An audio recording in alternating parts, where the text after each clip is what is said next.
In this August 17th edition of 3 Etobicoke, I'm going to take you through a brand new 2-bedroom, 3-bathroom stacked condo townhouse in South Etobicoke listed at $780,000 and explain why it might be having trouble selling as an assignment sale. A 5-bedroom, 2-story house just off the Westway listed at $1.65 million.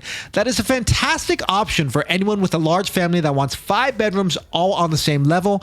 And a quick look at how common and affordable a 5-bedroom house typically is. And an unconventionally designed multi-unit, multi-family home with units split vertically down the middle around Bloor and the East Mall that may be ahead of its time but could be the future of home co-ownership here in Toronto, listed at $2.48 million. If this is your first time watching, my name is Jonathan Lee and I'm an Etobicoke real estate specialist. 3 Etobicoke is a video series that I run weekly where I analyze 3 different Etobicoke properties at 3 different price points. If you're interested in learning more or you would like to chat about real estate, you can schedule a call with me through the Calendly link at your convenience by clicking on the link below. Now let's have a look at these homes. At the low level price point, we have unit 37 at 260 12th Street, listed by Remax Condo Plus Corporation for $780,000. It's been on the market for a while now, selling as an assignment. This is located just north of Islington and Lakeshore here. Right here, this is Islington, this is Lakeshore, off of Birmingham, and is part of the whole new lake and town development by Menkes that's been in the works since probably about 2014, 2015 or so. And it's built on an old plastics factory that's just off Birmingham, as I mentioned, the Barry Plastics Corporation, which you can actually see going back some years. Here it is. This is Birmingham here. And this was the old plastics factory back in 2011. And here it was in 2015. And I think it probably shut down in 2016 or so. And then finally got raised in 2017. And here we are in the last street view back in 2021. As far as the development goes, it's surrounded by some co-ops here. You have co-ops right around Lakeshore Village Park on this side, and just to the east of it as well, you can see Birmingham Home Co-ops. Generally, this area of South Etobicoke, New Toronto, does tend to have a lot of co-ops, but there's some other pros. You have access to green space right here, Lakeshore Village Park, Colonel Sam Smith Park, really close by as well. You're in a pretty walkable strip of Lakeshore Village right along the lakeshore. And then you're obviously also very close to the lake. The unit itself is part of the lower unit, so you'd walk up these stairs and then have your living, dining, kitchen area down here, and then the bedrooms would actually be further down into the lower level. This style is called a stacked townhouse. So here you have your access to your front terrace. This is virtually staged. Inside the unit, this is your kitchen. This would be your living area. You have your dining area right here. This would be the bathroom. And then those are the stairs that will go downstairs to the bedrooms.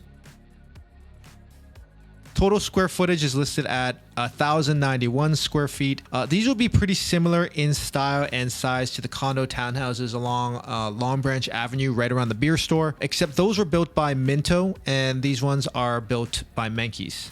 Similar in size and style, the main and lower units. Those ones are selling resale for around $790-ish, $800,000. Last couple that I saw. As far as the build quality, I don't have any commentary about who's a better builder, Menkes or Minto, but if we go through the pics, this build in particular, it looks rather basic, so you can make your own inferences. However, that will also be based off of the options that the buyer chose at the time that they purchased the unit. And just to kind of show you a comparison, this one sold off Carnation Avenue, which is a bit further out from that Long Branch area, for $790 back in March of 2023. Similar in size. Style is slightly different configuration for the kitchen. They've updated the light fixtures. They've added some personality to the unit as well. But you can see the bedrooms as well are on the lower section. And then I'll show you another one in Long Branch. This is off of 24th Street, just off of Long Branch Avenue. You can see a little bit smaller. Living situation is going to be quite similar. So you got your kitchen here, pretty similar to that one in Carnation Avenue. And then let's show you the bedrooms downstairs. And these are the bedrooms. These ones actually, they might feel like they're a little bit more bright and a little bit less like you're in a basement. You can see the windows are a little bit larger. The terrace area is a little bit more dug out. So that's gonna kind of be the difference there. Just as a note, this development is only being completed in 2023 and actually has has been in the works since, as I mentioned, 2014, 2015 or so, and it did replace that rundown old factory. So there was little fight on this development coming in. If you're curious on how long even a smaller low-rise development takes with little fight, this is your indicator. So best case scenario, you're probably looking at 8-9 years from time of announcement. But with so much of Etobicoke planned for development right now, really it's across Etobicoke. A development project could easily take significantly more time just for anyone that's curious about developments close to their own neighborhood. One thing that I want to point out that probably feels like a given for a newer unit is that this property includes parking. You can see here, which will be harder to find in newer projects in Toronto other than for the largest 2 to 3 bedroom units going into the future. From about 2018 or so onward, the city made a huge push to have a higher adoption of public transit, even in neighborhoods that weren't all that walkable, interestingly enough. And they did so by limiting the number of new parking spaces in buildings, which is probably a poor thing to do in my opinion. Most one-bedroom units that were planned and announced from 2018 onwards will not include a parking space. So this unit is being sold on occupancy as an assignment sale. For anyone that's not familiar, occupancy is a period of time when the unit is more or less complete and is livable, but the project hasn't been completed. Other units might not be complete. The roads, the boulevards, the walkways, they all still need work. So rather than carrying the full burden of construction interest and property taxes and utilities, builders will allow those unit buyers of complete units to move in and to pay an occupancy fee, which with high interest rates these days is not cheap. Occupying your pre-construction unit is kind of like paying rent. None of the money goes towards your principal when you purchase your unit, and this period of occupancy can last anywhere from a couple months upwards to 1 year or even 2 years, which is, of course, an extreme period of time and not common, but can and does occasionally happen with pre-construction buildings. Technically, the unit, while physically existing, doesn't qualify as real estate on paper because at this point the condo corporation hasn't been established yet. The unit is actually still under the ownership of the builder, and the condo corporation is established after the project, all the buildings, all the walkways, the garage, everything is to completion, and you don't get to actually build equity until you fully pay the builder through the mortgage. You pay the province and the city their land transfer taxes, and you start servicing the mortgage. So when an owner is looking to sell their unit as an assignment, what they're actually selling is the rights to their contract. And typically they're looking to recoup their down payment in the immediate future, which is a minimum of 20%, I'd say, with most builders. And they're also looking, of course, to relieve themselves of all responsibilities from the contract, any HST rebates, any development fees due on completion.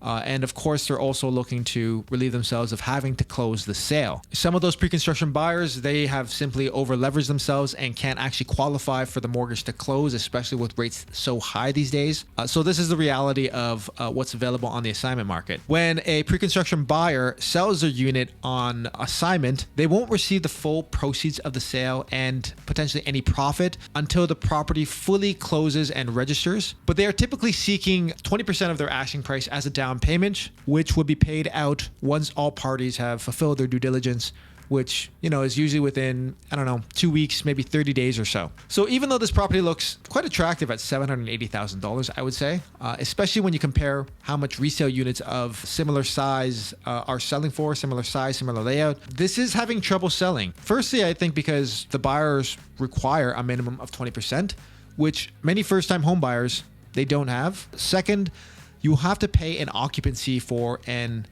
undefined amount of time. I mean, really, it could be just an additional 3 months. It could be 9 months, but it's, 3 or 9 months that you're paying a high fee to the builder and getting no benefit out of other than, living in. And if you're already renting at a relatively reasonable price for the market these days, then this doesn't seem all that attractive, I'd say. There is a small potential benefit for if rates fall in, 6 to 9 months or so, but many people don't seem to be taking that gamble these days on buying right now for the potential of when rates fall. Third, they're going to be, of course, living in a construction zone for probably another 1 year, maybe more, as long as the builder is building in the direct vicinity of that unit. Fourth, they will need to have cash to pay that additional land transfer tax and development fees on closing. Could be anywhere from $20,000 to $30,000 depending on if they have a first-time homebuyer credit. And fifth, kind of with an asterisk, depending on the seller's level of due diligence and follow-up, they might have missed out on the period for the builder to rectify any builder defects within that 30-day occupancy window, meaning any builder defects or sloppy work that currently exists in the unit, the buyer may just have to accept it as is.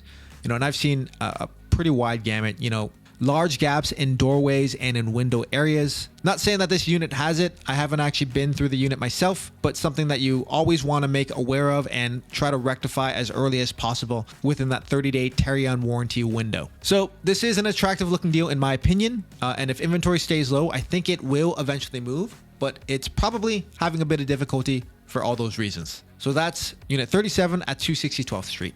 At the mid-level price point, I have 11 Moline Drive, which is a large 5-bedroom, 4-bathroom house just north of the Westway and Islington area, and it's listed at $1.65 million by Home Life Miracle Realty. Here is its location, right in between Kipling and Islington, just north of the Westway. From the front, it doesn't look extravagantly large from the exterior, but it's 2,869 square feet above ground, with likely another 1,400 square feet or so below grade.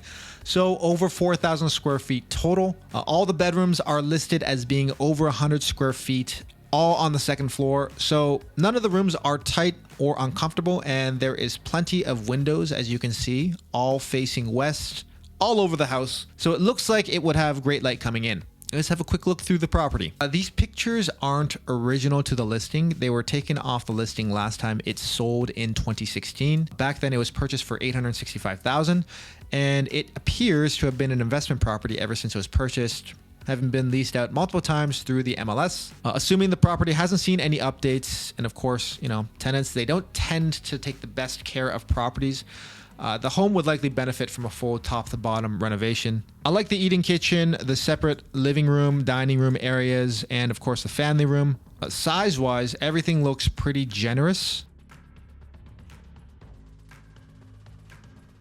So here we have the bedrooms.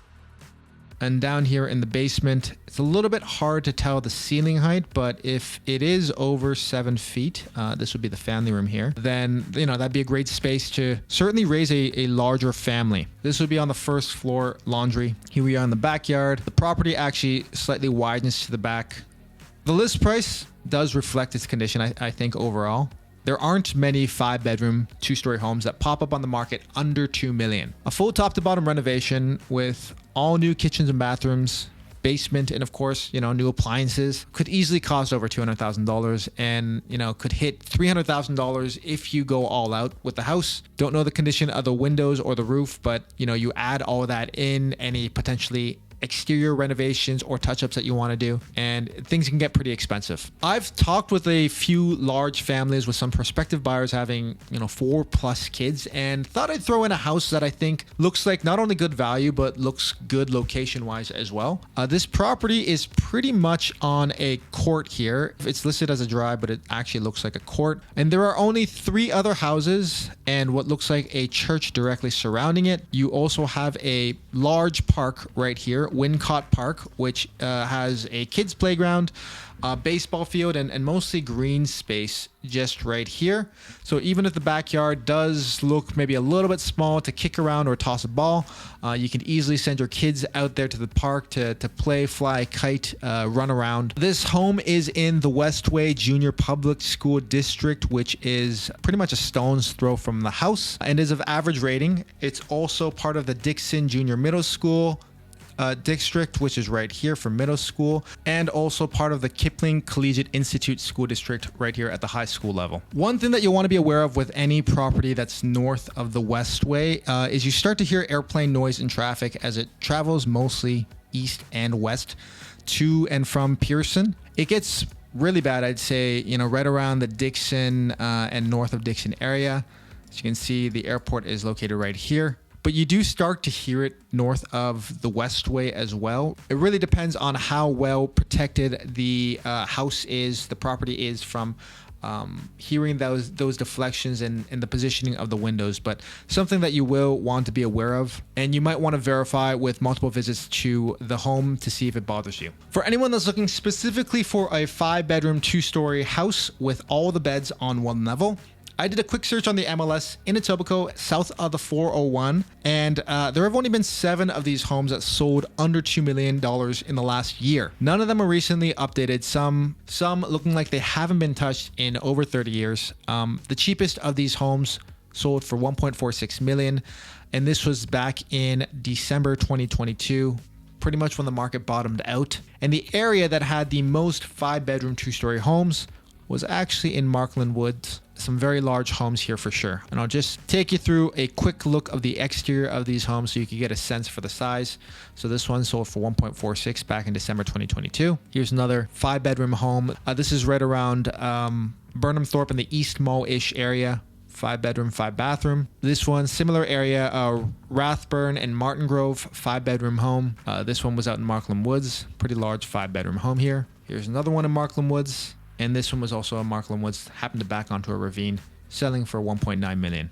So that's 11 Moline Drive. The last house that I have for us at the high price point is 4027 Bloor Street West, which is a unique detached 2-story. I want to call it a duplex, but it's actually MPAC rated as a single family home. That is, unless the system access that I have hasn't been updated yet. So instead, let's just call it what it is. It's a recently rebuilt 6-bedroom plus 2-bedroom in the lower level, 8-bathroom house listed by Remax Premier at $2.48 million. It's on a 42.8 by 120 foot lot and has 6-car parking, 2 of which is in the garage, and is located just slightly east of the East Mall off of Bloor. Here we are.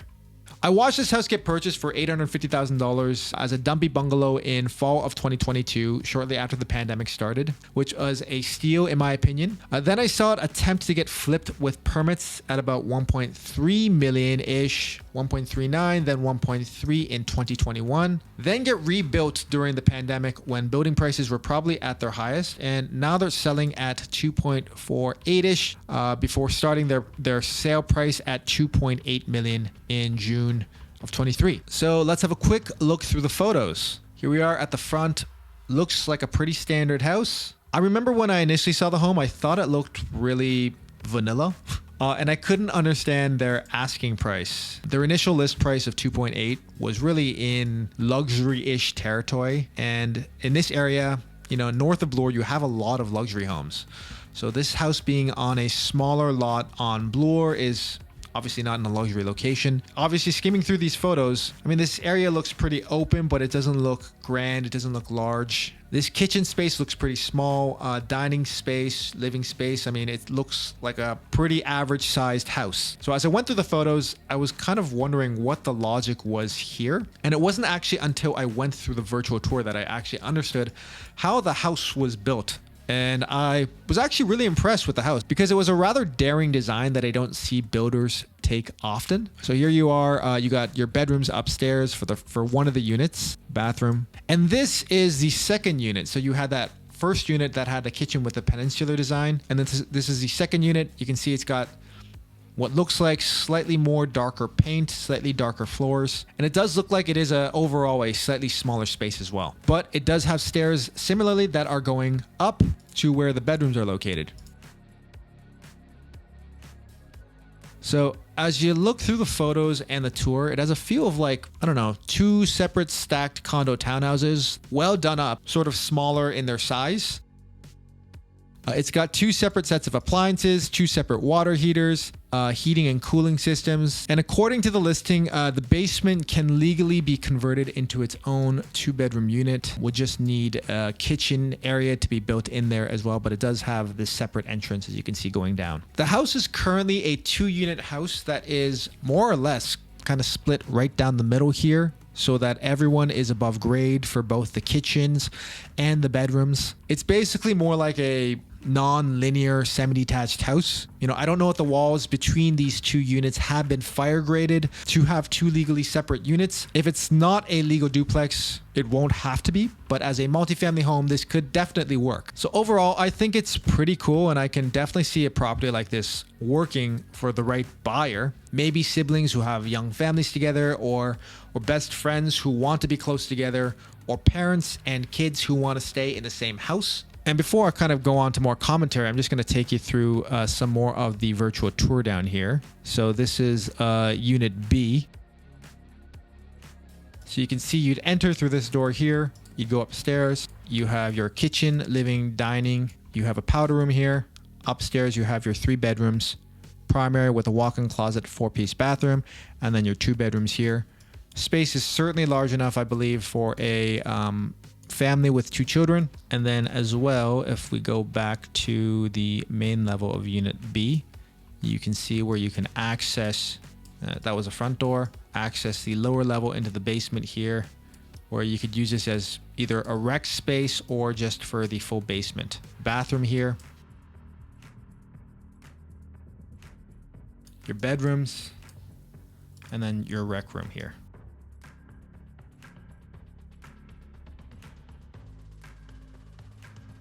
The second unit looks like it more or less enters from the front door. So here you have your powder room, coat closet, up the stairs. You have a smaller living, kitchen, dining.